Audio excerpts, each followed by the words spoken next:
أفتخر صلاة سلام على المصطفى رسول إمام بنور الصفا مرتب رسول أحمد مصطفى وبصلا نكنش إمام لول واتباع أمتي قالها المصطفى يومها كل عبد بالرسول اكتفى أمتي قالها المصطفى يومها كل عبد بالرسول اكتفى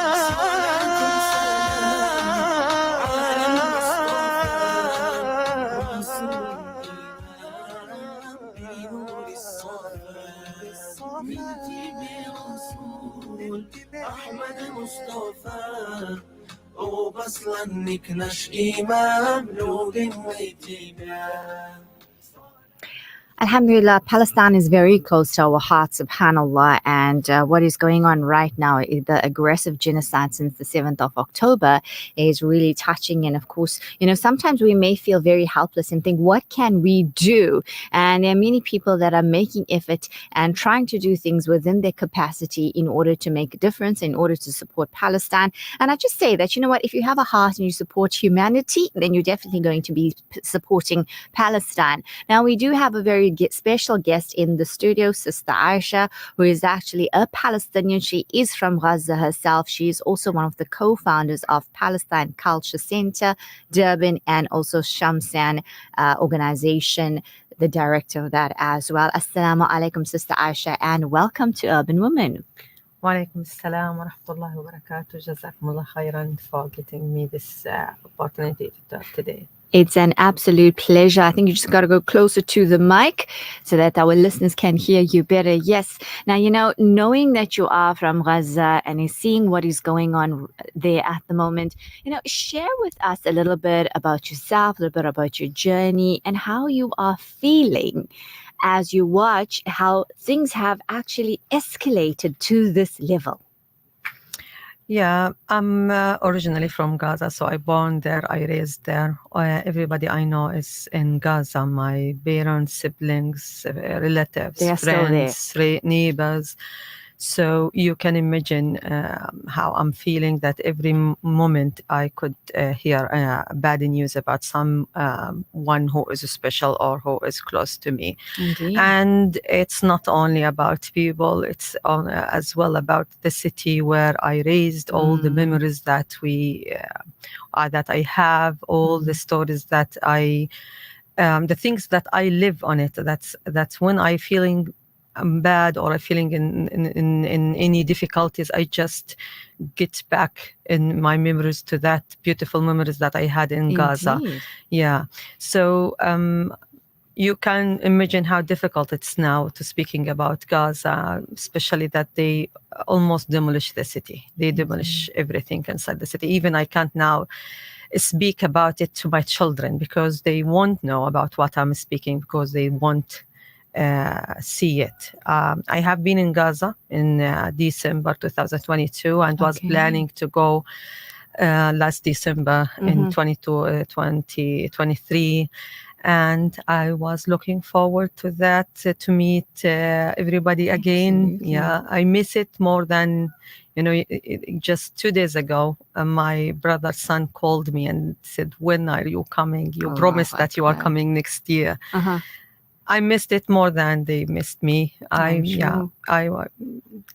This is the condition there. I try to get myself busy with things that's helping to help people there more than focusing on crying or feeling bad about what's happening there.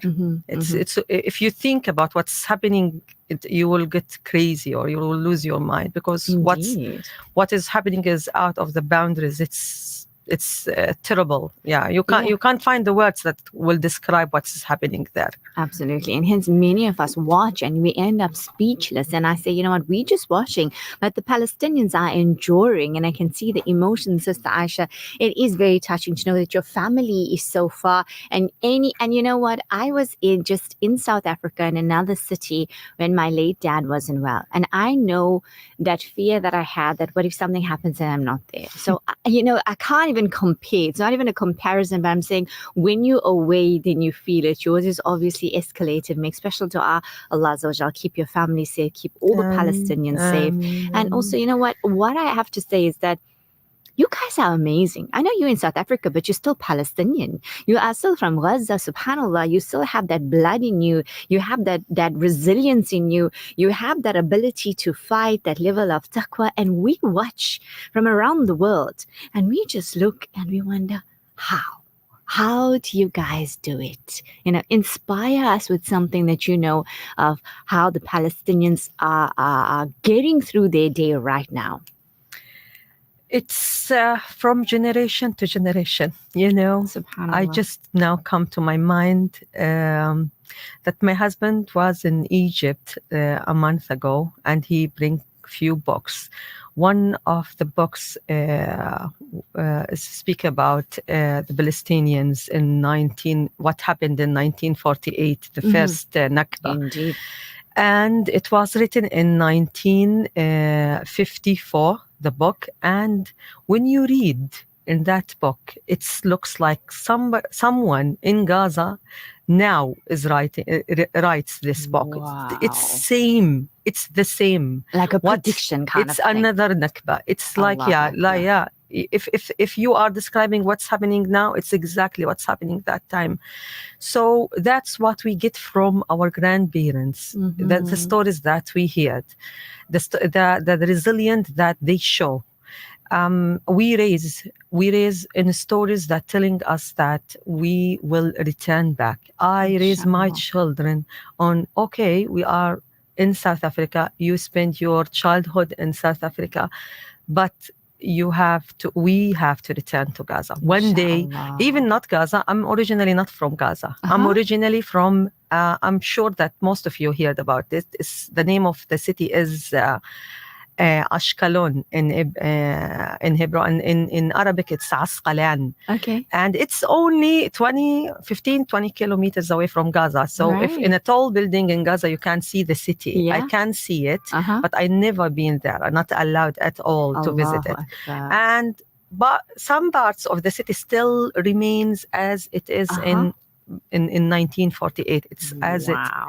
Yeah. And what about Masjid al-Aqsa? Were you allowed to just go and visit freely with also restrictions? Absolutely not. Actually, I admire that what you can go.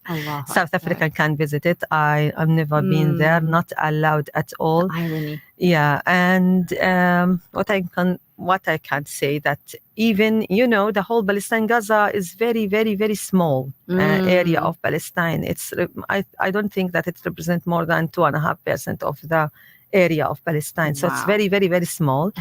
But with that, I was allowed only to be in Gaza. I'm not allowed in any part of Palestine. So I can travel to any area all over the world, but I'm not allowed to enter any part of Palestine. So I never saw where I born, where my parents raised, or my grandparents born. All of this, I never been there. Definitely. And imagine my imagination when everybody here told me, oh, we have been in Palestine.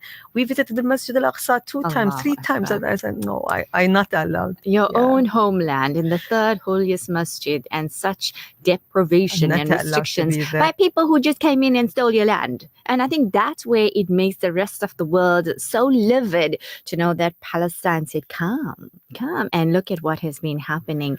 It is really sad. As you know, you're saying it's like another Nakba, and may Allah Azza wa Jal grant Palestine the freedom. Indeed, you guys are the winners at the end of the day, and together as an ummah, we have to support the Palestinian cause in every way. I mean, subhanAllah, even non-Muslims, they are standing up and supporting, and it's truly, truly inspiring and liberating. Now, you are here because there is going to be an event on the 6th of July taking place at Rauf, the Palestine Family Day. So tell us more about it and also the primary purpose for the Palestine Family Day event. Okay, the idea comes from that, Alhamdulillah, we managed to get one Palestinian family here to Durban.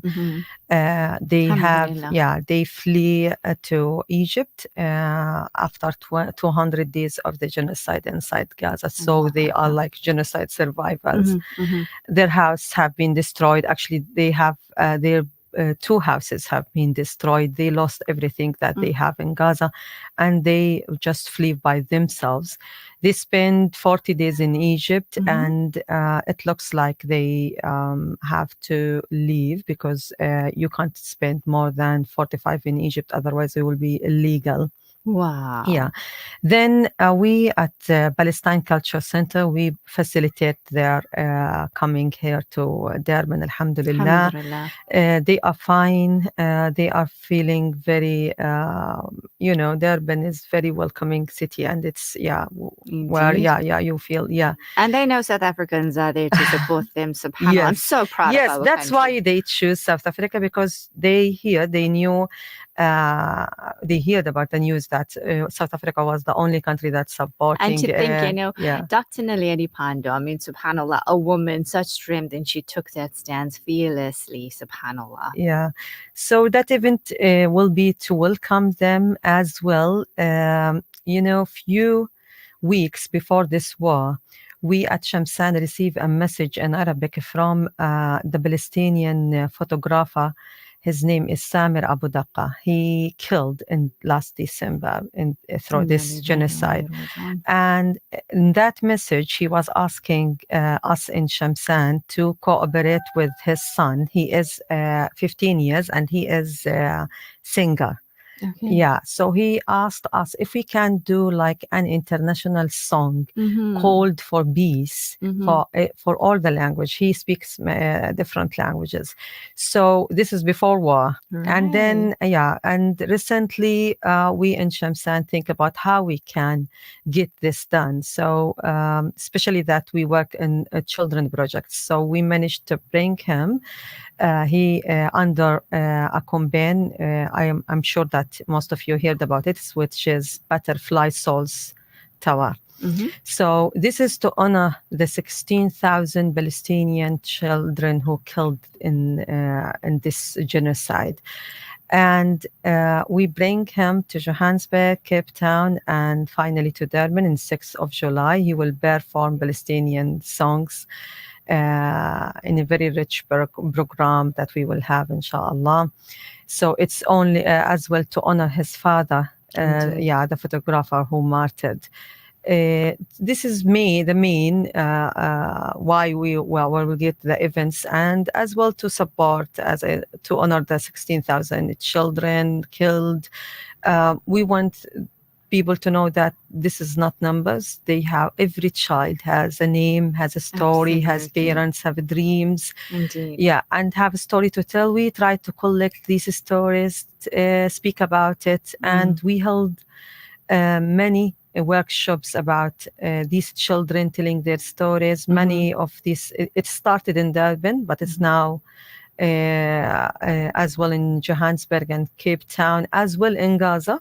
We hold three workshops in Gaza have been done under this. So this is the way that we want to use art to bring out the message of Palestinians to the whole world, not only to Muslim, not only to any racist or to the whole world, to the humanity. Yeah, art speak the language of the humanity. So that's what we have, inshallah, in 6th of July. Inshallah. Time is running out. So let's just remind our listeners how they can actually come and join us. So it's going to be Saturday, the 6th of July at Rauf, and it's going to be this Palestine Family Day. What time is this event taking place, and is there a fee as well to it? It will be open at 10 a.m., close at 6. p.m. It will be a full day with stalls, with kids zone, with food, non-food, and as well the rich program as talk show with the family, and and performance from Zain. And we were trying to get others to get involved. Everyone want to get involved. He is welcoming to contact me after the show. And please share your details with us. Yes, I will. So the good thing is Radio Al Ansar will be joining this event, alhamdulillah. That's great. So do share your details if people would like to also get in touch with you. Yeah, you can contact me on my WhatsApp on my number 081 246 7417. That's 081-246-7417. Save the date, 6th of July, taking place at Ra'uf. Do join the Palestine Family Day. As Sister Aisha said, there's going to be lots happening, but let's welcome. There's a Palestinian family that is going to be coming. Let's welcome them. Let's give them that love. What they are going through, I think if anything we can do just to know that they are in our homelands, why not make that effort, and let's just do that. It's time for us to wrap up. Sister Aisha, it was wonderful connecting with you. Our special dars with Palestine. We are reciting Ayat Karima on Urban Women, and one of our listeners just sent through her count now 4,000, and every day they send us their count. May Allah Azza wa Jal accept. Until then, Assalamu alaikum wa rahmatullahi wa barakatuh. And that was Sister Aisha. She is a Palestinian, telling us about the Palestine Family Day, and also she, like all the Palestinians, very educated. She's a pharmacist as well. So subhanallah, we can draw inspiration and see that nothing should stop us in our pursuit for growth and also for supporting humanitarian cause as well. Let's go for a break. I'll be back in a bit. Stay tuned. Urban Women, sponsored by Vada Gold Gem Jewelers, where